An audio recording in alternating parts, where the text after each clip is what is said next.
Subscribe to our channel and press the bell icon to never miss an update. I teach them a course which is called leadership development.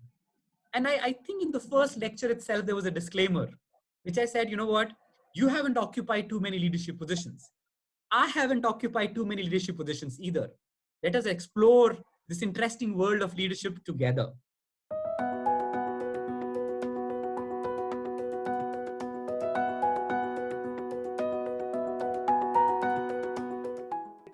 You did your MBA from FMS Delhi. After that, had a brief experience, a work experience, and then you decided to further your academic studies.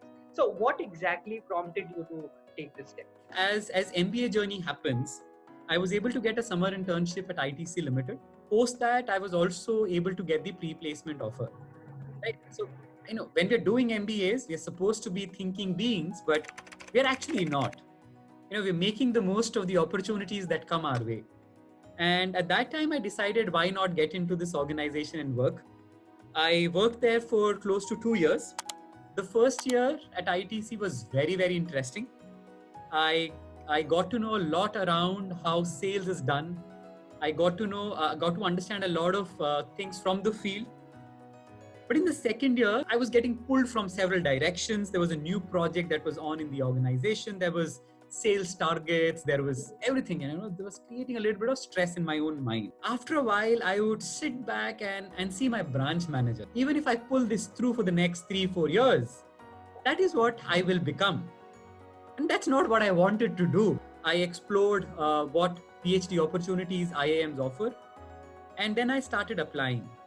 I was fortunate to get some offers, and I finally joined the Indian Institute of Management, Bangalore, for pursuing my PhD in the OB and HR area. A lot of students, they go to these MBA colleges and they're not very sure as to what their liking is, where they would land up after this. So what was it like that for you when you actually went to FMS and then the exploration happened? And do you see the same thing with your students as well? What an MBA does to you, it opens your compartmentalized brain to several fields. And to tell you the truth, they were far more fascinating than the science and the engineering and the technology bit that I was pursuing in my engineering. And after that, right? So this exploration happens, and for that matter, MBA really gives you an opportunity to be able to explore yourself, your own interest areas. You are able to understand finance, marketing, strategy, OB, resource management, economics. Several of these fields open up to you. Since you did your PhD in OB and HRM, it's not wrong to actually call you a people's person. I think that's something that your students also have actually imbibed and taken up, and that's why they love you so much. What exactly have you done in that 1 year that has made you the Professor of the Year? So I was Professor Vasanti's student. I was a PhD student under ma'am, Professor Saurav Mukherjee, Professor Mukta, Professor Saras Saraswati. And I was talking to Professor Saras. So she once told me, you know what, before you start teaching, attend some of these classes by the professors you admire, and you'll get to know several things. And after that, I sat in several classes at my institution. And not this time, not really looking for the content, but looking for the style of teaching.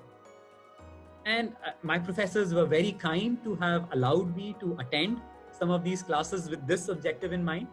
It's a lot like people management and some of these concepts that we pick up from the textbooks, from the Harvard Business Review articles, from research articles around people management, have actually fed into my style of teaching, which I think I have not developed yet because it's been a very, very short while that I have taught at IIM Bhopal.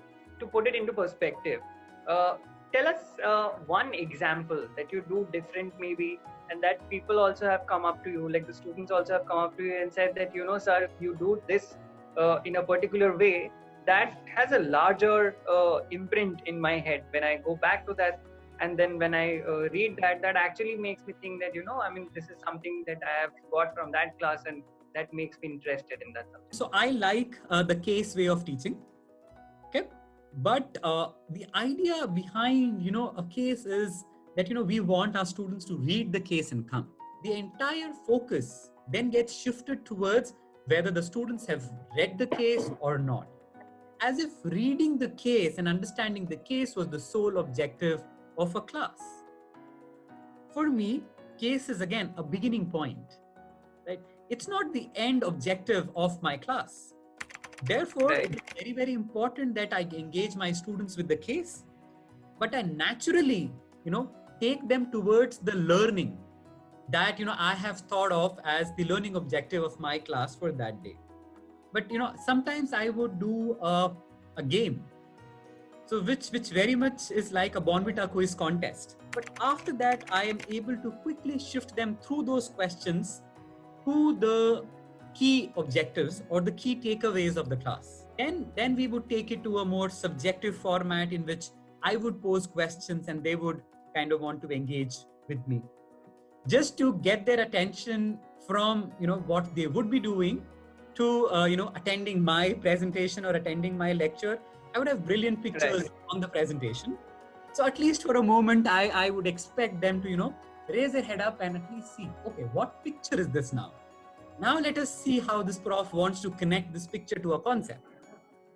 So we were teaching organization design, and we were thinking about how structure is related to strategy in organizations. We were on the slide of organizational strategy, and the picture on that particular slide was the small child who was standing on the stairs and trying to climb the stairs and looking at the top end of the stairs.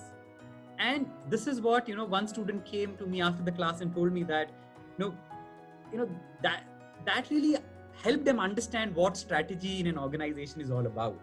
Is this learning mutual for you as well? So basically you learn something from the students and the colleagues that you have. Since you're fairly new to teaching, what are the things that you are actually cultivating in yourself and learning every day? Some of my classes begin with this signature slide of mine which says, the teacher of the class is not the only teacher in the class. Thereby, I am able to garner a lot of contributions, a lot of discussions in the class, because I go with that kind of an assumption that, I will be learning with them.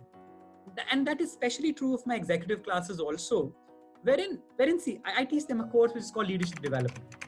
And I think in the first lecture itself, there was a disclaimer, which I said, you haven't occupied too many leadership positions. I haven't occupied too many leadership positions either. Let us explore this interesting world of leadership together. I think several of these things fall in place when you are willing to be a little more vulnerable. Even in the sitting in the same class, the learning for each student is very, very different.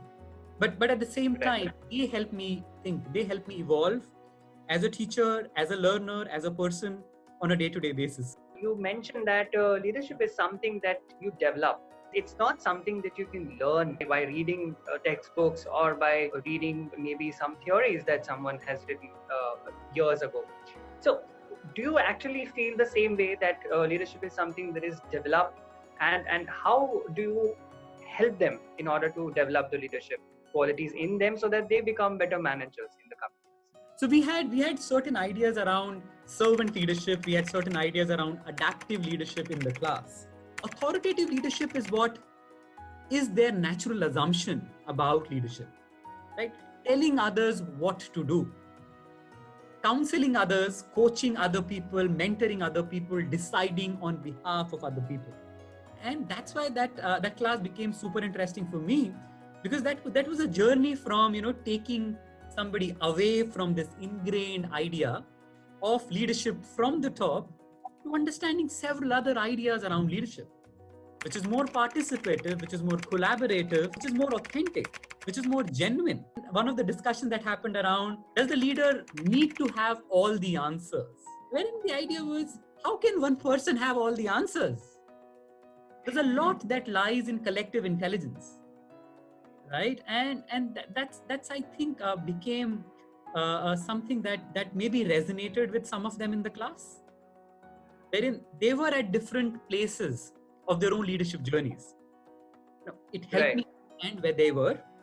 It helped them evaluate through reflections on their own lives, what worked, what did not work. That becomes very important when you go out of the B school as well. Like you basically become a startup founder, or you become a manager in a multinational company, and then you manage teams, right? And that leadership skill that you develop becomes very important factor when you are actually working with a lot of people. You need to understand their ideas, you need to bring those ideas in table, and then think what is the best for the company or for the team that you're working. Very true, and especially in these times of uncertainty, right? Absolutely. What was true tomorrow is not true today. And I know it will not be true for a very, very long time. That is when the entire idea around, you're trying to pull in intelligence that is available with several of these people who are working not under you, but with you for one purpose, which is the organizational objective and their own growth. For a year, you are teaching, you are with the students, you are going every day to the class. And then every day when we teach, there are some stories that we recollect, we come up with, we actually fill them in our baskets. What are some of the stories, or if at all one story that actually stays with you during your teaching career? So there was an instance in one of my classes wherein, it was a pre-Diwali class. Okay. And I said, what do you want to do today? And by the face of it, I could understand that they don't want to study at that moment. And I said, okay, so let's do it this way. For the first 10 minutes, you do what you want to do. And then we will see what we want to do together. Okay. For the first 10 minutes, one of them sang a song, one of them told a joke. But if you give somebody a little bit of space, your 5-10 minutes of the space that they wanted, just because it was a pre-Diwali class, right? Really kind of helped me align my class much better. Because I still had the 65 minutes, right? It was a 75-minute class, even if I give them the 10 minutes, versus of 75 minutes of complete disengagement. I give them 10 minutes, they give me back 65 minutes of much more engagement and much more enthusiasm. Like you said, I have had a very, very short career in teaching.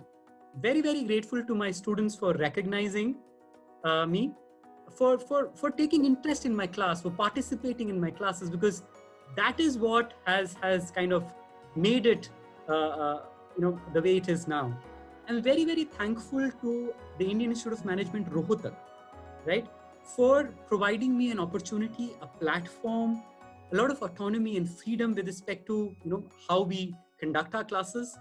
There have been great mentors. And I hope you stay safe. And thank you very much for your time. And thank you very much for doing this for us. Thank you very much. Thank you, and best wishes from my side. Thank you so much.